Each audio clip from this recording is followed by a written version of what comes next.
ఈ లోకంలో మనం వచ్చున్నాం కాబట్టి మానవరీత్యా మనందరికి కూడా మంచి ఆలోచనలు మనకుంటూ ఎంతో మంచిది. మన ప్రస్తుత పరిస్థితులలో మనం ఎలాగా ఆలోచిస్తామంటే, మానవుడు ఎలాగా ఆలోచిస్తాడంటే, ప్రస్తుత అవసరతలు, కోరికలు, అంతేకాకుండా రేపటిని గురించినటువంటి భయము, తర్వాత మనం ఏం చేయాలనేటువంటి ఆలోచనలు మానవునికి ఉంటాయి. అయితే సాతాను యొక్క ఆలోచనలు ఎలా ఉంటాయంటే, విధ్వంసము, వినాశనము, పడగొట్టటము, చెదరగొట్టటము, అంతేకాకుండా ప్రతి వారిని పాతాళ వైపు తీసుకుని వెళ్ళటము, ఆ రీతిగా సాతాను యొక్క ఆలోచనలు ఉంటాయి. దేవుని ఆలోచనలు ఎలా ఉంటాయంటే, కాలంతో సంబంధం లేదు. సర్వయుగముల ప్రతి సమయమందు కూడా ఆయన ఆలోచనలు స్థిరముగా ఉంటవి, నిత్యత్వం వైపు నడిపిస్తాయి. ఆయన గొప్ప ప్రణాళిక కలిగి, ప్రేమ కలిగినటువంటి మాటల ద్వారా అనేకులను రక్షణ వైపు నడిపించేవిగా మానవుని యొక్క, దేవుని యొక్క మాటలు, ఆలోచనలు మనకి కనబడతా ఉంటాయి. కాబట్టి క్రీస్తు రక్తములో కడగబడినటువంటి మనము మన ఆలోచనలో దైవికంగాను పశ్చాత్తాప హృదయం కలిగిన ఆలోచనలతో మనం ఉంటే మన జీవితాలు చాలా గొప్ప ఆశీర్వాదకరంగా జరుగుతూ ఉంటాయి. మనందరికీ తెలిసినటువంటి విషయమే. ఒకరోజు మహాత్మా గాంధీ గారు ఆయన చేతిలోనికి మత్తయి సువార్త గ్రంథం ఇవ్వబడింది. ఆ మత్తయి సువార్త గ్రంథాన్ని, పుస్తకాన్ని చదువుతూ బైబిల్ని, మత్తయి సువార్త 5వ అధ్యాయము వచ్చినప్పుడు ధన్యతల గురించి అక్కడ రాయబడింది. 5వ అధ్యాయము 5వ వచనంలో ఒక మాట ఉంది, సాత్వికులు ధన్యులు, వారు భూలోకమును స్వతంత్రించుకున్నారు. ఎప్పుడైతే వారు బైబిల్ చదివాడో తమ మంచి ఆలోచన దేవుడు కలిగించాడు. కత్తులతోనూ, యుద్ధాలతోనూ, గొప్ప సైన్యముతో బ్రిటిష్ వారిని ఎదుర్కోవాలనేటువంటి ఆలోచన కంటే సాత్వికతతోనూ, మౌనంతోనూ సత్యాగ్రహము చేస్తూ మనం స్వతంత్రాన్ని తెచ్చుకోవచ్చని బైబిల్ మత్తయి సువార్త 5వ అధ్యాయము 5వ వచనంలో నుంచి ఆయన చక్కటి ఆలోచన చేసి భారతదేశం అంతా కూడా వర్తమానాన్ని పంపించారు. ఎక్కడ పడితే అక్కడ సత్యాగ్రహాలు ప్రారంభించారు. ఉప్పు రేటు పెరిగినప్పుడు ఉప్పు సత్యాగ్రహం, వస్త్రాలు, ఆ భారతదేశపు వస్త్రాలు మాత్రమే కట్టుకోవాలని అప్పుడు బ్రిటిష్ వారిని కూడా వారి పరికరాలు, వారి వస్తువులన్నీ కూడా వారు అవాయిడ్ చేస్తూ సత్యాగ్రహంలో అనేక విధాలుగా దేశమంతా కూడా సత్యాగ్రహము, ఎక్కడ పడితే అక్కడ కూర్చోవటం, మౌనం ఉండిపోవటం. వాళ్ళు ఎన్ని విధాలుగా హింసించినా, శోధించినప్పటికీ కూడా ఎలాంటి పరిస్థితులకి వారు లొంగిపోకుండా ప్రజలంతా కూడా ఏకతాటి మీద ఉన్నారు. తద్వారా బ్రిటిష్ వారికే ఎన్ని విధాలుగా కూడా మన మాట వింటలేదని వారు మన దేశానికి స్వాతంత్రం ఇచ్చి వెళ్ళిపోవటం జరిగింది. క్రీస్తునందు ప్రియ దేవుని బిడ్డలారా, మంచి ఆలోచన అయ్యా ముందుకు రండి. మంచి ఆలోచన మన జీవితాలను ఒక చక్కటి మార్గంలోనికి తీసుకుని వెళ్ళింది. కాబట్టి మంచి ఆలోచనలు మనకు కలిగి ఉంటే దేవుడు మనల్ని బహుగా ఆశీర్వదిస్తాడు. పోగొట్టుకున్న వాటిని మనం తిరిగి పొందుకునటానికి కూడా దేవుడు కృప చూపిస్తాడు. కాబట్టి బైబిల్ గ్రంథంలో కొందరు బిడ్డలు మంచి ఆలోచన చేశారు. క్లుప్తంగా అనుభవిస్తాను. మంచి ఆలోచన చేశారు. వారి గురించి మనం కొద్దిసేపు ధ్యానం చేద్దాము. అందరూ కూడా ప్రార్థనాపూర్వకంగా వినాలని మీ అందరూ కూడా తెలియజేస్తా ఉన్నాను. లోకా శుభవార్త 15వ అధ్యాయం. ఒకసారి లోకా శుభవార్త 15వ అధ్యాయం 18, 19 వచనాలు ఒకసారి చదువుకుందాం. నేను లేచి నా తండ్రి యొద్దకు వెళ్ళి, తండ్రి, నేను పరలోకమునకు విరోధముగాను నీ ఎదుటను పాపము చేసి తిని, ఇక మీదట నీ కుమారుడనని అనిపించుకొనుటకు యోగ్యుడను కాను. నన్ను నీ కూలి వారిలో ఒకనిగా పెట్టుకొనమని అతనితో చెప్పుదుననుకుని లేచి తండ్రి యొద్దకు వచ్చెను. హల్లెలూయా. ఎంత మంచి ఆలోచన చేశాడు చూడండి. ఒక తండ్రికి 2 కుమారులు ఉన్నారు, పెద్దవాడు చిన్నవాడు.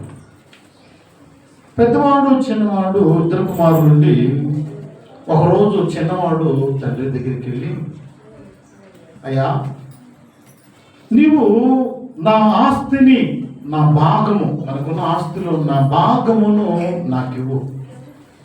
నేను ఆస్తిని తీసుకొని నేను నాకు నచ్చినటువంటి దేశానికి, ప్రాంతానికి నేను వెళ్ళిపోతాను అని తండ్రి దగ్గరికి వెళ్ళి చిన్న కుమారుడు అడిగాడు. తండ్రి కూడా చాలా బ్రతుకులాడు ఉండొచ్చు. అయ్యా, నువ్వు చిన్నవాడివి, నీకేం తెలీదు, ఈ డబ్బు నీకు ఇస్తే నువ్వు పాడు చేసుకుంటావు, దయచేసి నువ్వు వెళ్ళొద్దు, ఈ ఆస్తి నీకు చాలా పాడు చేసి పెట్టింది, నిన్ను వెళ్ళొద్దు అని తండ్రి ఎంత బ్రతిమలాడినా చిన్న కుమారుడు వినలేదు. వినకపోవటమే కాకుండా ఆస్తిని అంతా కూడా తన భాగమును తీసుకుని ఆయన చాలా దూర దేశం, 11 వచ్చిన చక్కగా రాసి చూడండి, 11 వచ్చిన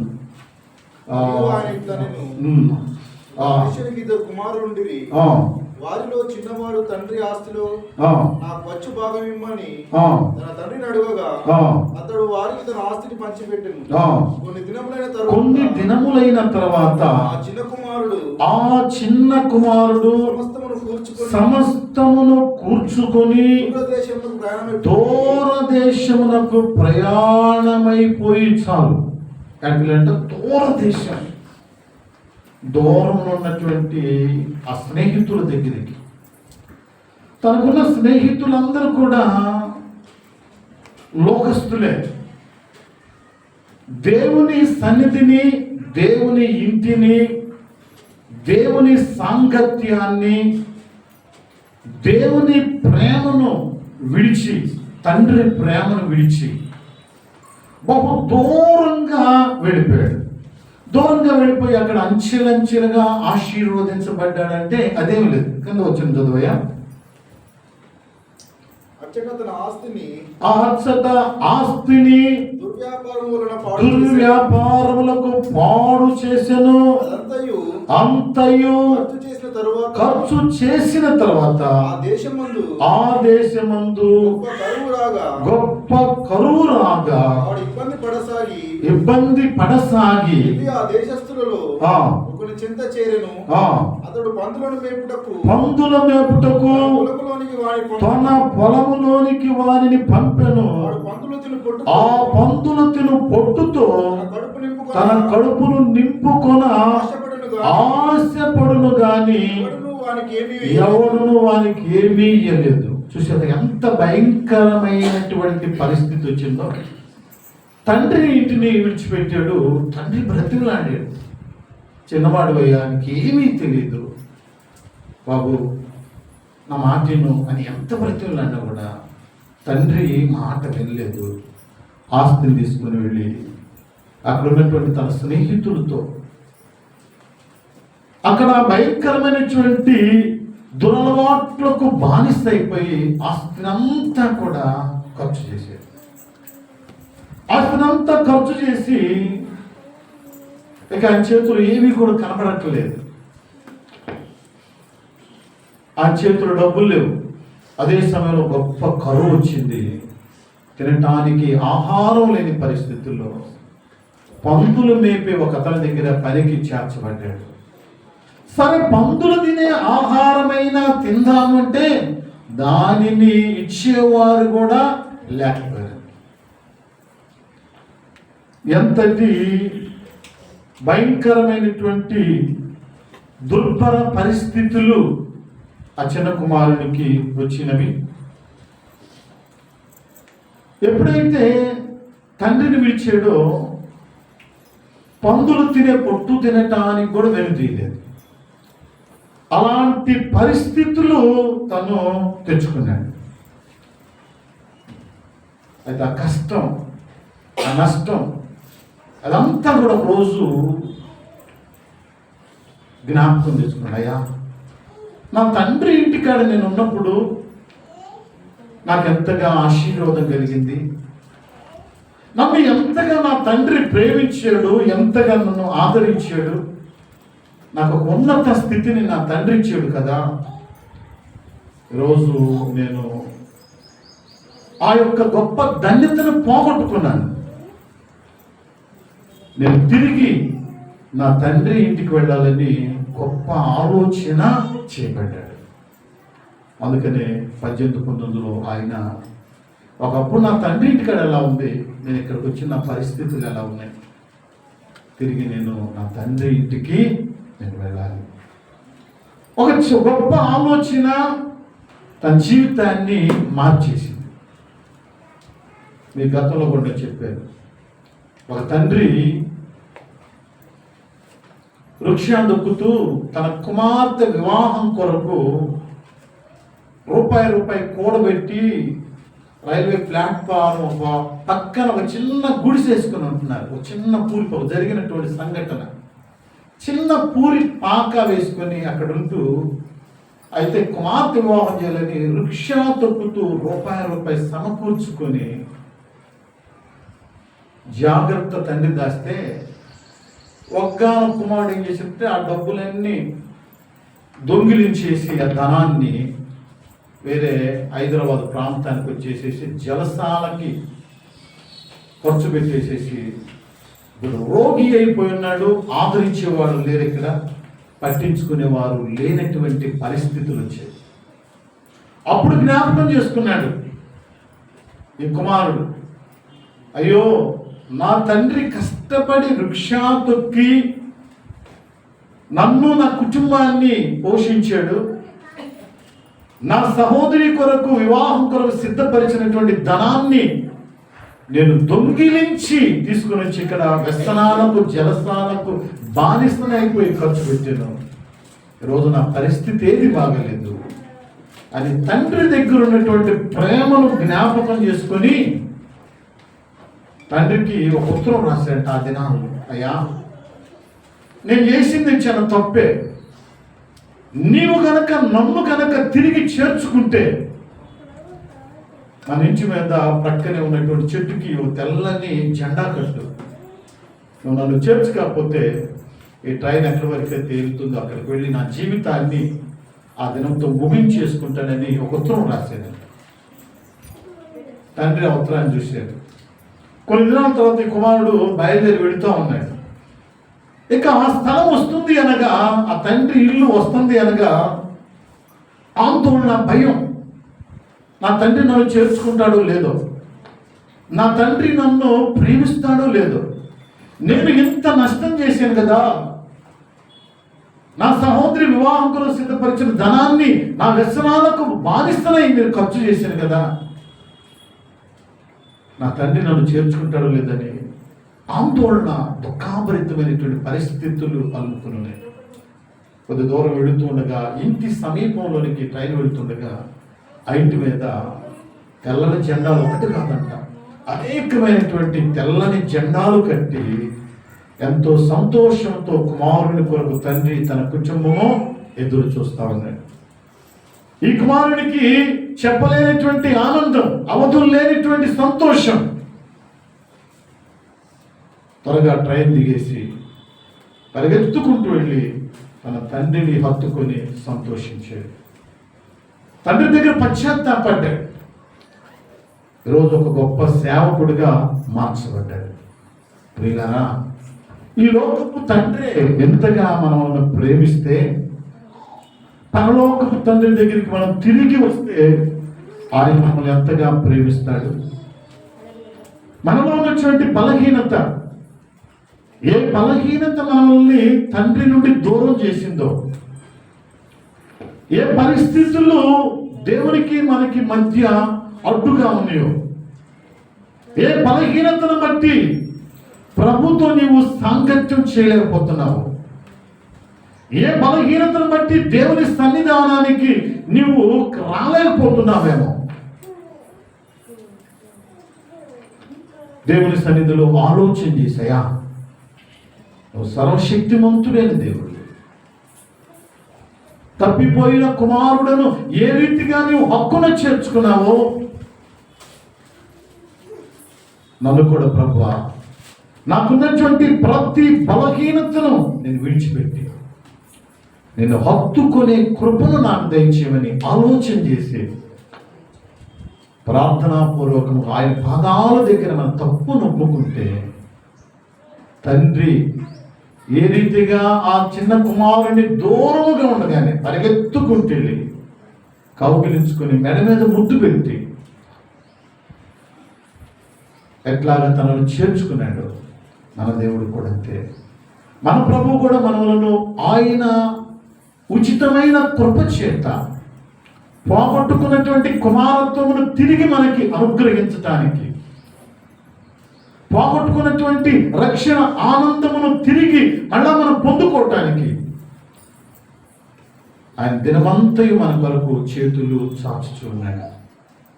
కాబట్టి మనం కూడా ఏ పరిస్థితుల్లో మనము పట్టుబడ్డామో, ఎక్కడ దేవుడికి మనకి దూరం చేయబడి దూరస్తులుగా ఉన్నామో, ఆ స్థితి నుంచి దేవునితో ఐక్యత కలిగి సంధి చేయబడిన వారముగా మనం ఉండాలంటే దైవికంగా దేవుని యొక్క ప్రేమను గురించి, ఆయన క్షమాపణ గురించి, ఆయనతో ఉండేటువంటి ఆత్మీయతను గురించి ఆలోచన చేసి ప్రభు పాదాల దగ్గరికి వచ్చినప్పుడు ఆయన తప్పనిసరిగా మనలను చేర్చుకుంటాడు.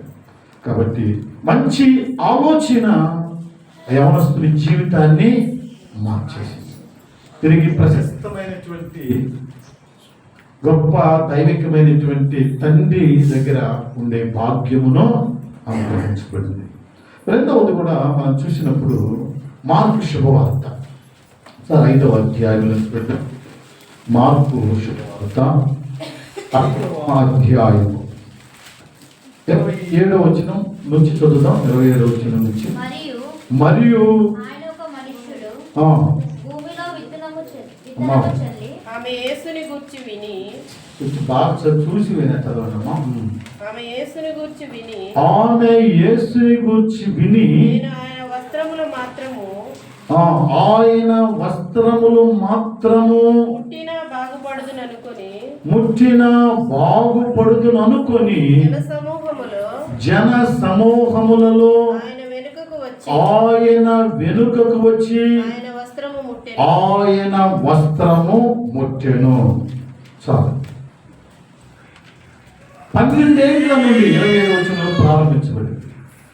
12 ఏళ్ల నుండి రక్తస్రావము గల రోగము కలిగిన ఒక స్త్రీ, అంటే ఒక జబ్బు 12 ఏళ్ల నుండి ఉంది అంటే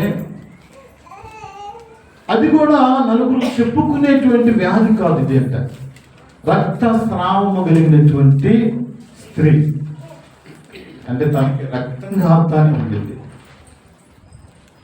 ఈ తల్లికి రక్తం కారుతా ఉంటే ఎంత అవమానం, రెండవది ఎంత దుర్వాసన, ఇతరుల ఎడల ఇతరులు ఎంతగా అవమానిస్తారు. రక్తస్రావంతో ప్రతి దినము తరలిపోతా ఉంది. ఎవరు కూడా అని పట్టించుకోవట్లేదు, అందరూ విడిచిపెట్టేశారు. తన ఆస్తంతటిని తీసుకుని వెళ్ళి ఎంతోమంది డాక్టర్లకు చూపించింది, కానీ ఎక్కడ కూడా ఆమెకు రక్తధారలను ఆపలేకపోయారు. చాలా వేదన పడతా ఉంది, చాలా అవమానపడతా ఉంది, బాధపడతా ఉంది. రక్తధారలు మాత్రము ఆగటం లేదు. అప్పుడు యేసు గురించి అది విని యేసు ప్రభుల వారి దగ్గరికి వెళ్ళి ఎట్లయినా సరే నా బాధంతా చెప్పుకొని, నా కష్టమంతా చెప్పుకొని, అయ్యా నేను 12 ఏళ్ల నుండి ఈ రోగంతో ఉన్నాను, నాకు చాలా ఆస్తి ఉంది, ఆస్తి అంతా కూడా డాక్టర్లు పెట్టాను, ఖర్చు అయిపోయిందని చెప్పుకోవాలని అనుకోలేదు. కానీ అసలు ఏమో ప్రగాఢమైన విశ్వాసం చూడండి, ఎంత గొప్ప విశ్వాసము చేసిందంటే ఆయన వస్త్రము మాత్రము ముట్టిన ఎడలా, ఆయన వస్త్రము మాత్రము ముట్టిన ఎడలా నేను బాగుపడుదును అనుకొని యేసయ్య ముందుకు వెళ్ళి ఆయన నా మీద చేతులు ఉంచాలి, అప్పుడే నేను స్వస్థపరుస్తాను, పచ్చబడతాను అనుకోలేదా? అవిశ్వాసం ఉంది. ఆయనే శక్తివంతుడైన దేవుడు. ఆయన వస్త్రాన్ని మాత్రము నేను తాకితే నేను బాగుపడతాను. ఎంత గొప్ప ప్రియులారా, ఎంత గొప్ప విశ్వాసము! సంపూర్ణమైనటువంటి విశ్వాసము,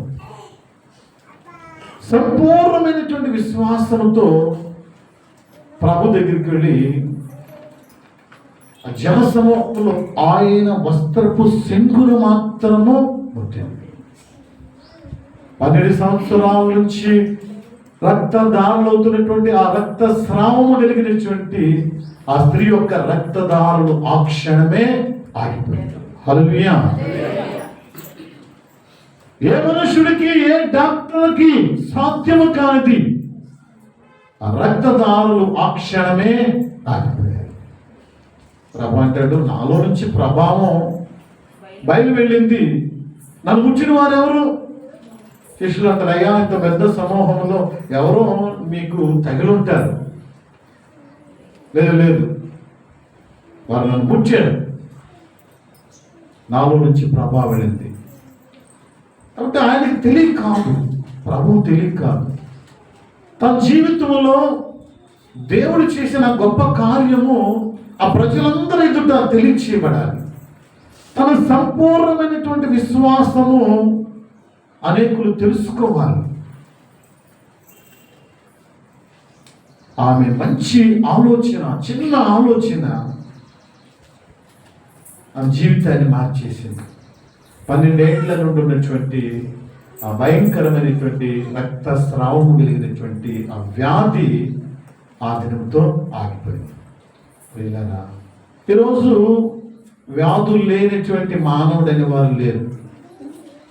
బలహీనత, శరీర సంబంధమైన బలహీనత ఉంటే మొట్టమొదటిగా మనకి జ్ఞాపకం వచ్చింది ఎవరు చెప్పండి? పట్టణంలో ఏ పెద్ద డాక్టర్ ఉన్నాడో, ఏ డాక్టర్ గారి దగ్గరికి వెళ్తే ఈ బలహీనత తొందరగా తగ్గిపోతుందని మనం ఆలోచన చేసేది, లేదా పక్క వారికి కూడా తెలుసుకొని ఏ డాక్టర్ మంచివారు అని తెలుసుకునేది డాక్టర్ల గురించి. కాబట్టి ఈ లోక సంబంధంగా మనం ఆలోచిస్తాం, ఈ లోక సంబంధంగా మన ఆలోచన ఉంటుంది డాక్టర్ల గురించి. పరమ వైద్యుడు ఆయనని